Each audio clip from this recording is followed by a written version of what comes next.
Assim, existem dois tipos de pobreza. Existe a pobreza consequência da preguiça, da falta de trabalhar. Mas existe também a pobreza por causa da opressão do mais poderoso.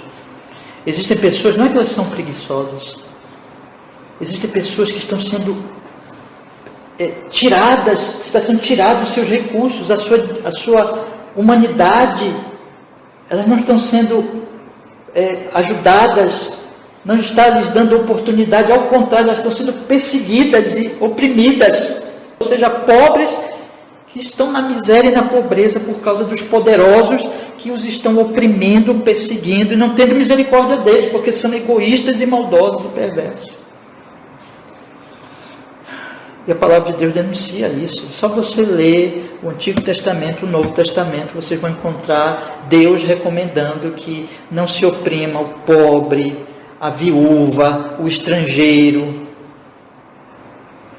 porque são pessoas vulneráveis. Essas pessoas eram vulneráveis. O órfão, a viúva, o estrangeiro eram vulneráveis. Ele estava ali com poucos recursos e dá a oprimi-los ainda. Que perversidade! A Bíblia denuncia isso e a Bíblia diz que isso é um pecado grave diante de Deus. E o Evangelho, meus irmãos, quando o Evangelho penetra no nosso coração, ele muda também isso. Ele muda a nossa visão do pobre, do necessitado. Atos capítulo 2, a partir do versículo 41, irmãos, que diz assim: de sorte que foram batizados os que de bom grado receberam a sua palavra, e naquele dia agregaram-se quase 3.000 almas. Então, o que a palavra de Deus, o Evangelho, causou nesses que creram e foram batizados? Vamos ver o que causou?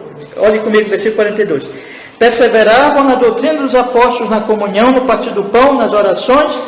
Em toda a alma havia temor, e muitas maravilhas e sinais se faziam pelos apóstolos. Ou seja, eles que foram transformados pela palavra de Deus, creram no Evangelho, perseveraram no Evangelho, perseveraram na doutrina apostólica, na palavra de Deus, se reuniam para cultuar. O povo de Deus ama o culto, ama estar na igreja, ama a adoração, ama o partir do pão, que é a ceia do Senhor, ama as orações, quer estar junto para adorar a Deus.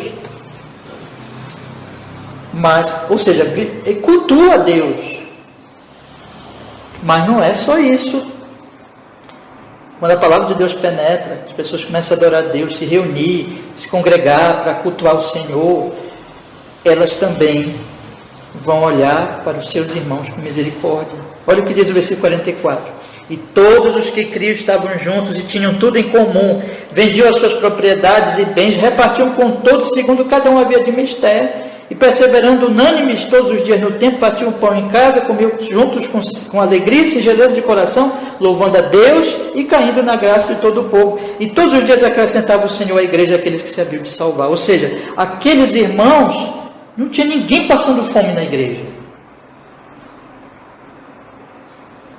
Podemos até dizer, acabaram com a miséria. Porque eles vendiam suas propriedades, distribuíam entre os irmãos. Mas há aqui um princípio que é válido para todos os tempos. Qual é? Não pode ter um irmão passando fome e os outros com a barriga cheia. Não pode ter isso. Onde o Espírito Santo está agindo, tem distribuição, tem misericórdia, tem apoio, tem ajuda aos irmãos. Isso existia na igreja. Isso é uma marca da igreja, o amor prático. João fala isso, se um irmão vem e fala das necessidades e eu fecho o coração, onde está o amor de Deus? João diz isso na sua cartinha. Tiago capítulo 5, do 1 ao 6. Agora é um pouco diferente, porque aqui é uma denúncia, parecido com Daniel, aqui é uma denúncia contra os ricos, só que de fora da igreja. O que Daniel está fazendo é denunciar a maldade contra os pobres de um homem poderoso que não era crente em Deus de Israel. Daniel era corajoso, né? Mas veja o que Tiago diz. Tiago está fazendo a mesma coisa. Tiago está denunciando aqui a avareza, a maldade dos ricos, dos poderosos contra os pobres. Ele está dizendo no capítulo 5, vamos ler, meus irmãos, a partir do primeiro versículo, ele diz assim, eu vou ler aqui e chama a atenção de vocês para meditarem. Ele diz assim, Tiago capítulo 5, a partir do 1º versículo: Eia, pois, agora vós ricos, chorai e pranteai por vossas misérias, que sobre vós hão de vir. As vossas riquezas estão apodrecidas, as vossas vestes estão comidas de traça, o vosso ouro e a vossa prata se enferrujaram, e a sua ferrugem dará testemunho contra vós, e comerá como fogo a vossa carne. Entesourastes para os últimos dias. A palavra de Deus está dizendo aqui, ele está dizendo aqui, Tiago, chorem, chorem, porque vem juízo de Deus contra vocês. Lembra que Jesus diz, acumulem tesouro não aqui na terra, onde a traça e a ferrugem corrói, mas no céu, né? Não acumulem na terra onde ladrões roubam, mas no céu, onde a traça e a ferrugem não corrói, e onde ladrões não desenterram e roubam. Tiago está usando o mesmo princípio aqui, está dizendo, olha, o ouro de vocês está enferrujando, a roupa de vocês está enchendo de traça, a riqueza de vocês está apodrecendo, o juízo de Deus virá sobre vocês. O que é que eles têm feito, irmãos? Olha o que diz. Eles têm tesourado para os últimos dias. Entesourado para os últimos dias aqui, últimos dias mesmo. É aquele período da ressurreição de Cristo, ascensão de Cristo, até a vinda de Cristo. Irmão, nós estamos nos últimos dias. Ah, pastor, já se passou 2000 anos. São os últimos dias, irmão. Jesus vai voltar a qualquer momento. Não tem mais nada para acontecer, a não ser o chamado que Deus está fazendo ao seu povo. Quando Deus chamar o último que Ele quer chamar, Jesus volta. Nós estamos nos últimos dias. Cristo vai voltar muito em breve. Esses são os últimos dias. E o Tiago está dizendo assim, vocês estão tesourando para os últimos dias. Ou seja, vocês só têm aqui. Vocês não têm nada na eternidade. Vocês são homens que vivem para o ouro, vivem para a prata, vivem para a riqueza, vivem para as coisas dessa vida, ricos. Ele diz então no versículo 4, olha o que eles faziam com os assalariados deles, ouça isso: eis que o salário dos trabalhadores que ceifaram as vossas terras, que por vós foi diminuído, clama, e os clamores dos que ceifaram entraram nos ouvidos do Senhor dos Exércitos.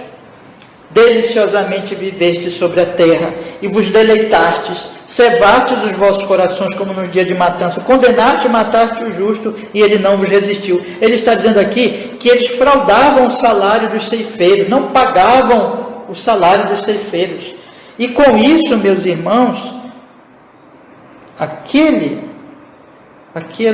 aquela fraude, o salário fraudado, subiu a Deus. Os clamores dos que ceifaram entraram nos ouvidos do Senhor dos Exércitos. Deus está vendo isso. Deus não está cego para isso, para essa opressão aos pobres. A palavra de Deus então vai dizer aqui, irmãos, que eles viveram deliciosamente, se deleitavam, cevavam o coração, como num dia de matança.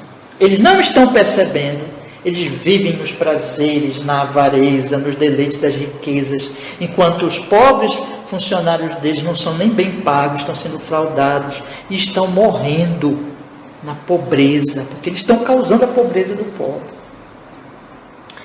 E aí, eles estão como num dia de matança. O sentido aqui é o seguinte, é como um animal que é engordado, sabe? Para ser morto, para a gente comer. Eles estão engordando e não estão se apercebendo que eles estão engordando para o dia da matança deles. Que o juízo de Deus está vindo. Eles estão se engordando na avareza, ficando gordos, as roupas estão enchendo de traça, eles estão aí apodrecendo na sua maldade e nem percebe isso. Ele diz mais, condenaste e mataste o justo, e ele não os resistiu. Lá no iniciozinho, quando o Tiago fala de não fazermos acepção de pessoas, ele diz assim, se vocês chega uma pessoa bem vestida, e vocês põem o melhor lugar na igreja, mas o andrajoso, vocês dizem, senta aí mesmo no meu pé, né? Vocês desprezam o pobre. Lá, Tiago diz que os ricos levavam a eles, os pobres, para os tribunais. E como eles tinham recurso, Os pobres, coitados, sempre eram condenados. E é isso provavelmente que ele está falando aqui. Condenastes e mataste o justo. Justo aqui no sentido geral, no sentido do pobre inocente que está sendo perseguido. E ele não vos resistiu. Vocês condenam, vocês matam, porque quando se tira o salário, o dinheiro do pobre, ele morre. Ele vive disso. Ele depende disso. Que dizer num país como o nosso, né, irmãos? Onde tem um grupinho pequeno de pessoas com muito dinheiro, enquanto existe gente que não tem condições de sair daquela situação, porque não lhes dá a oportunidade. O salário baixíssimo, a situação decadente, a opressão. Deus está vendo. Deus está vendo. Eu queria só ler mais um versículo aqui, que está lá em Deuteronômio, capítulo 24, 14 e 15, que diz assim: não oprimirás o diarista, pobre e necessitado de teus irmãos. Diarista, que recebe aquele valor diariamente, né? Ou de teus estrangeiros, que está na tua terra e nas tuas portas. No seu dia lhe pagarás a sua diária, o sol não se porá sobre isso, porquanto pobre é. E a sua vida depende disso, para que não clame contra ti ao Senhor e a gente pecar. Ele está dizendo, quando tu não pagas direito, tu estás matando o pobre. A vida dele depende disso. Então, meus irmãos, o que nós estamos observando aqui? Eu poderia ler muitos e muitos outros versículos das Escrituras sobre que Deus está de olho no que se faz aos pobres, no Brasil, nas nações. E a Igreja de Cristo tem que se opor a isso, irmãos. A Igreja de Cristo tem que cuidar dos seus pobres. E a Igreja de Cristo, e é isso que Tiago está fazendo aqui, é isso que Daniel está fazendo lá, tem que se opor à opressão aos pobres e nunca participar dessa iniquidade, dessa maldade, dessa perversidade.